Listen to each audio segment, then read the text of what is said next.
Hello everyone, welcome back to the channel. Today we come to Beyond the Gates spoilers, Wednesday, October 22nd, 2025. This episode promises to be explosive as Vanessa will launch a risky challenge for Joey. It sounds simple but can delve straight into the darkest secrets. Besides, Nicole unexpectedly apologizes to Anita after a shocking encounter with Leslie, revealing a layer of the past that has never been closed. And finally, the atmosphere at Fairmont Crest heats up when Eva meets a handsome new guy. Sparks fly at first sight. Before we get into the details, don't forget to like the video, subscribe and turn on the bell so you don't miss any hot spoilers.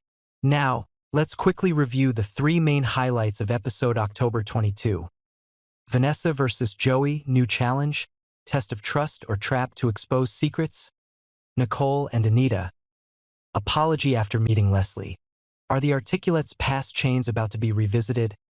Eva and the newcomer, the first spark, a redemptive love or the beginning of another investigation? Okay, buckle up, let's get right to the detailed analysis.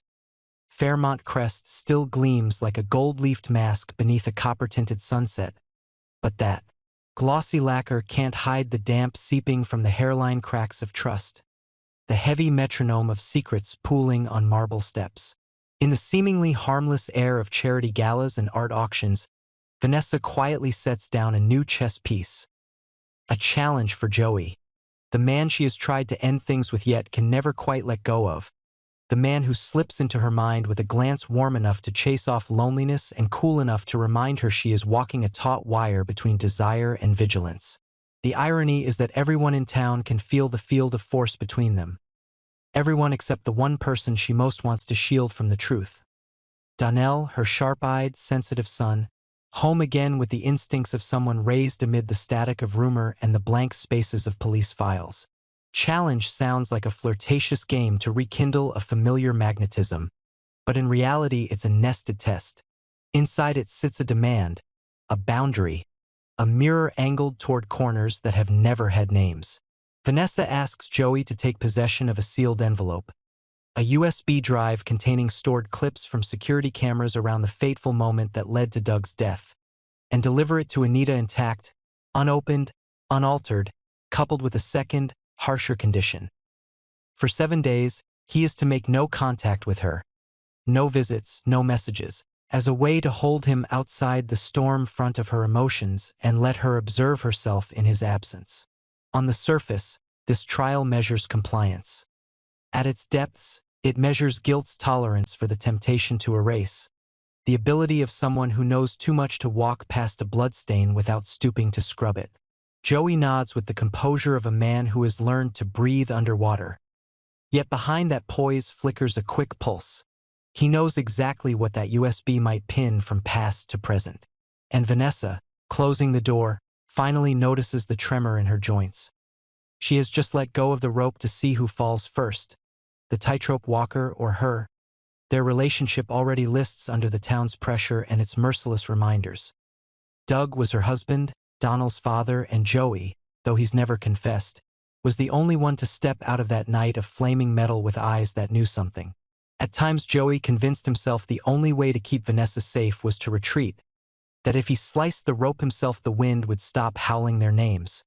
He talked to her about space, about distance, the clever vocabulary of grown-ups who think they can self-rescue. But the game of distance only gives desire more runway. Vanessa is angry at her own softness, and angrier still at the unnamed weight within her. How can this man's hands hold her together and also be the key to the room where the secret of a death froze at a precise timestamp? Donnell reads them in small details. The set of Vanessa's shoulders when footsteps sound in the hall. The way Joey dodges the front yard lights as if afraid a lens is waiting. He files those scraps in the memory of someone forced to grow up before he was ready, and locks them in an unlocked drawer called suspicion. Vanessa understands how thin the line is between protection and concealment. But in framing this challenge, she chooses to hang their fate on an action that can be verified, with a witness she trusts for her instincts. Anita, the woman who has stood where spotlight meets fault line, who cast a long shadow across Barbara's youth, and who, aside from Vanessa herself, is seasoned enough to recognize when evidence has been touched. Nicole enters from a seemingly unrelated angle, a jarring encounter. With Leslie drags her back to the cliff ledges of her younger years, where she always acted first and thought later whenever Leslie's name was spoken. It was those very fissures that shattered her marriage to Ted when she discovered his betrayal. Ever since, Leslie has been the trigger for every defensive reflex and emotional swerve. But this time, Nicole sees how consequences ripple outward from offhand words. Not only are she and Leslie caught in their old whirlpool, Anita, her mother, is pulled in too, tied to a black chapter in the history of the articulates. Barbara and Anita are not just names in a yellowed yearbook. They are a scab that never healed in the group memory. Anita forced Barbara out, and the whisper says that became the final shove that sent Barbara over the edge.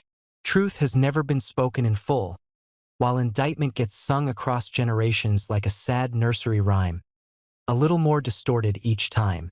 When Nicole arrives quietly at Anita's house, her apology schemes across minor offenses as a minimal courtesy, but what she truly wants to lay down is heavier.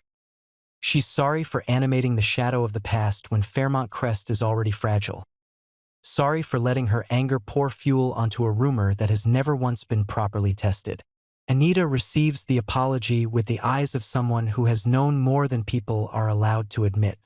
She understands Leslie is not just a name that drags conflict behind it. Leslie is a door someone is purposely leaving ajar to let bad air in. The question Nicole brings, whether Anita truly pushed Barbara to the brink, or was herself a pawn in a larger scheme within the articulates, switches a light back on in a room Anita had darkened.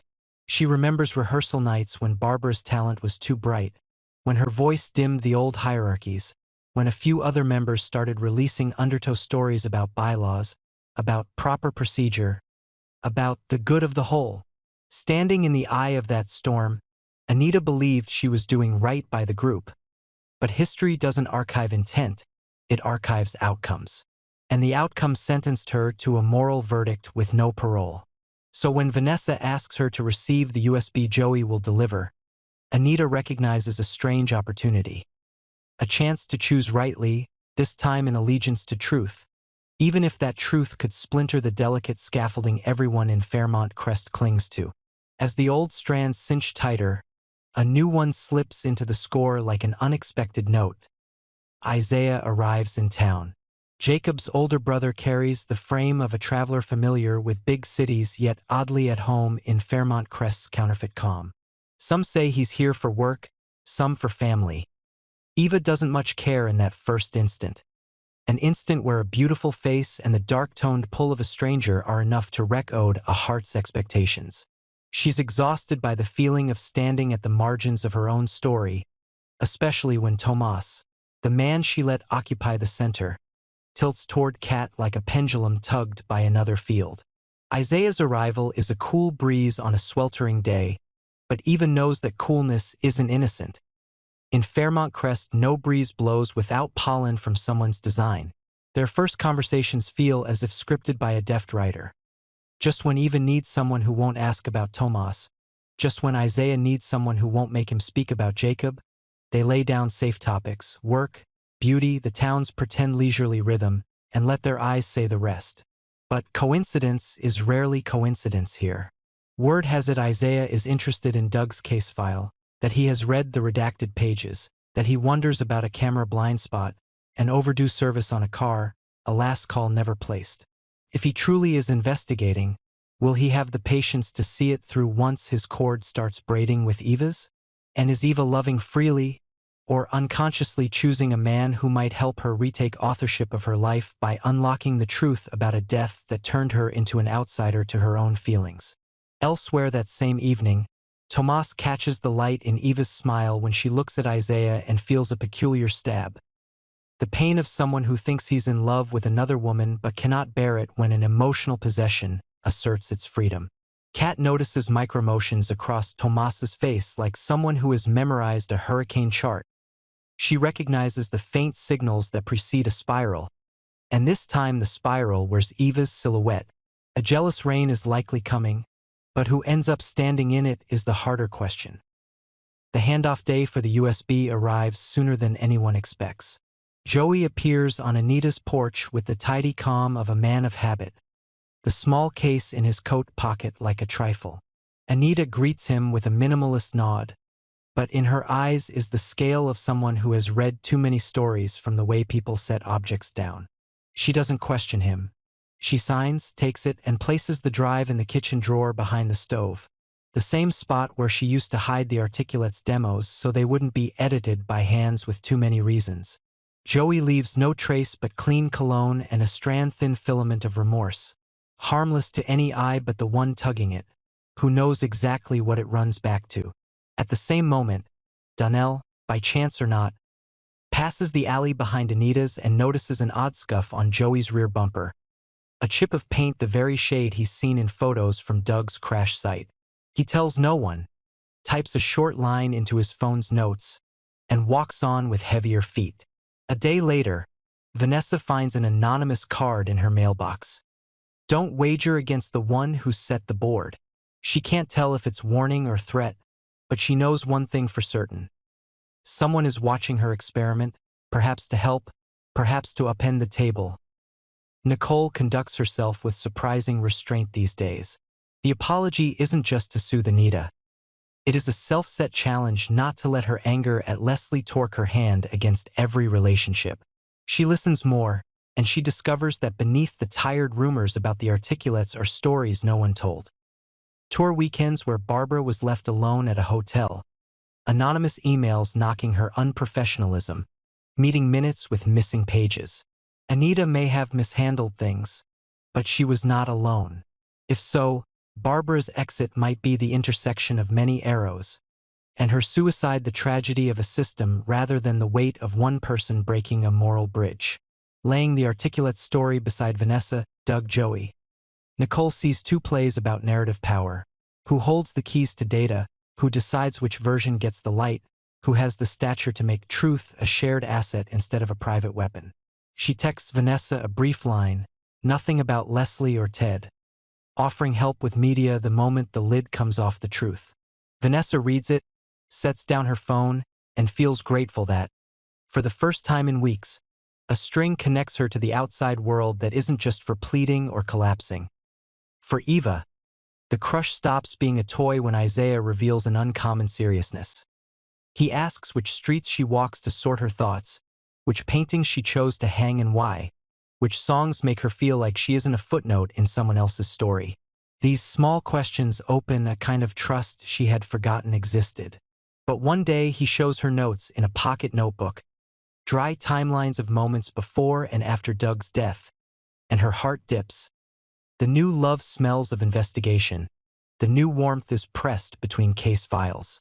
She wonders if she's becoming a node pinned to Isaiah's map, or whether, as he says, he simply wants to understand so he can stay in this town without being carried off by gossip.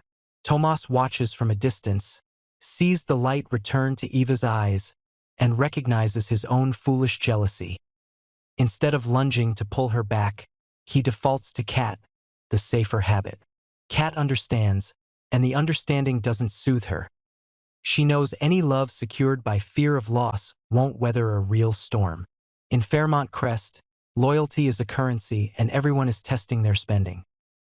Vanessa stakes herself on truth and discipline, Joey on his tightrope routine, Donnell on intuition and tiny proofs, Anita on a chance to set the record straight, Nicole on a hard-won maturity, Eva on loving without revenge, and Isaiah, if he is investigating, on the belief that truth can coexist with love, that justice doesn't have to scorch everything it touches.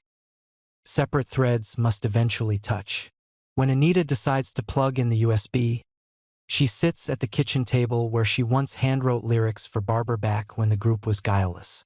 The screen blinks. Folders appear with the indifferent labels of a camera system. She chooses the right timestamp, the right angle, and at the 17th second of the third clip she sees what people have glossed over for months.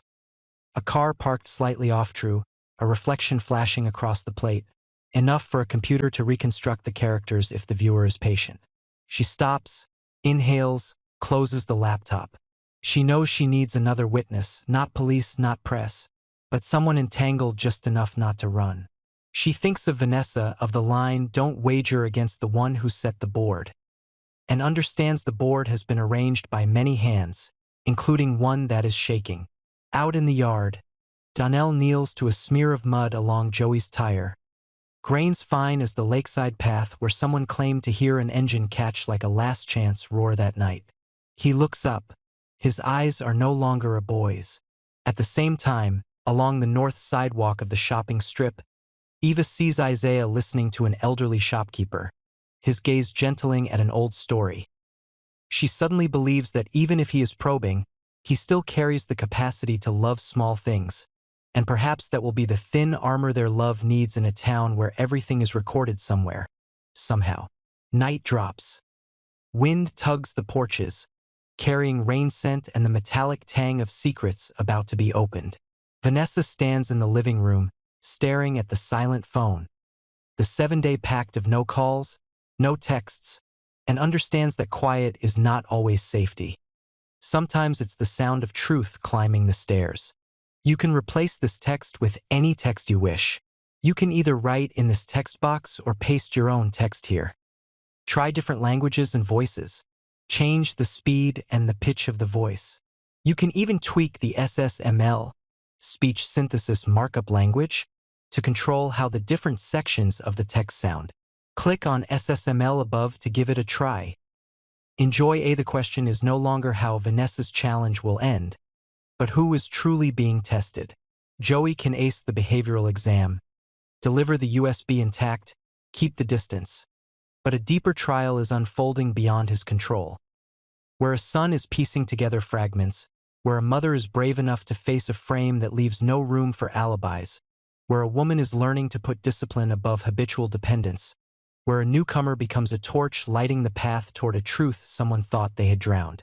And Nicole, by choosing apology over attack, supplies this fragile ecosystem with another kind of breath, the capacity to pause half a beat before replaying an old tragedy. But Fairmont Crest never lets anyone pause for long. Morning may bring a new headline, a fresh photo, another anonymous note slipping into a mailbox like a pebble through glass. Will Vanessa open every file on that USB and end the years of being led by longing? Will Joey confess before he is named, or keep walking the wire until the wind shifts? When Donnell lays his hand on the truth, will he have the courage to confront the man who replaced his father's outline in his mother's loneliest evenings? And if he does, can he keep the softer parts of youth intact? Does Eva truly love Isaiah, or is she using him as a mirror to see herself brighter? And if Isaiah uncovers new threads in Doug's death, will their love hold when justice knocks? Can Anita commute her old moral sentence by putting the right eyes on the right frame? Or will she again be trapped between good intentions and aftermath? And finally, Leslie, the name that is always tender, where will she pour the next measure of fuel? Or has she reached an edge now that the others are done letting her pull them along? Those questions hang from the ceiling like crystal chandeliers. Beautiful, bright, and liable to fall at any moment. Perhaps it's precisely that sense of fragility that keeps Fairmont Crest alive and keeps viewers from looking away. For in this place, a challenge doesn't just prove who is loyal. It exposes who dares to be honest with themselves when the lights go out. Using text-to-speech.